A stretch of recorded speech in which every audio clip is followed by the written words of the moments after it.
நாங்க இங்க இருக்கலாம்னு சொல்லி தான் இதை கட்டினோம். பட் நடுவுல ஒரு ஃப்ளட்டிங் ஆயிடுச்சு. இல்ல இப்ப நீங்க ஃப்ளட் வந்ததுன்னு சொல்றீங்க, சாண்ட் மைனிங். சோ பிளாஸ்ட்லயா? பிளாஸ்ட் இல்ல, மேல வந்து சாண்ட் மைனிங் பண்ணும்போது என்ன பண்ணுவாங்க, தண்ணியை நிக்க வைப்பாங்க ஒரு பண்டு கட்டி, டெம்பரரி பண்டு கட்டி. ஸோ அது வந்து ஏதோ ஒரு அவங்களோட ராங் கேல்குலேஷன், அந்த பண்டு உடஞ்சிருச்சு.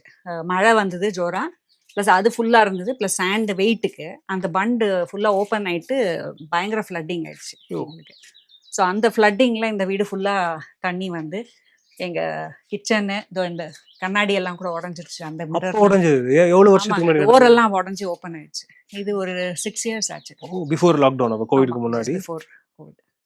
ஓகே, அழகா குட்டி. ஓ, மேல வர. ஆமா. நல்லா இருக்கு. ஸோ இதில் கிச்சனு ஃப்ரிட்ஜ் எல்லாமே கொஞ்சம் அந்த ஃப்ளட்டிங் தண்ணி வந்த உடனே போயிடுச்சு. இன்னும் நாங்கள் எதுவும் ரிப்பேர் பண்ணலை, ஏன்னா அதுக்கப்புறம் கோவிட் போது அங்கேயே இருந்துட்டோம் நாங்கள். மேலே அந்த கவுஷெட் கூட இருக்கிற 2 மேல. ஆமா. ஸோ அங்கே எப்படியும் 2 ரூம் கிச்சன் இருக்கு. தண்ணி இங்கே இருக்கும். நாங்கள் கால் இதை ஓப்பன் பண்ணிட்டு தண்ணிக்குள்ளே காலை எடுத்து உட்காந்துட்டு இருக்கோம். ஸ்விம்மிங் பூல்ல கால் விடுற மாதிரி சொல்றீங்க. நார்மலா அப்படி இருப்பீங்க, உட்காந்துருப்பீங்க ஜாலியா அப்படி. ஆமா. ஸோ அப்போ அந்த ஃப்ளட்ல பண்ண அப்படியே எங்க இருக்கு அந்த ஃப்ரிட்ஜ், வாஷிங் மிஷின் தண்ணியில கம்ப்ளீட்டா இதாயிடுச்சு, வாஷ் அவுட் ஆயிடுச்சு. இங்க வந்து எங்களுக்கு ரிப்பேர் ஃபெசிலிட்டிஸ்லாம் ரொம்ப கம்மி.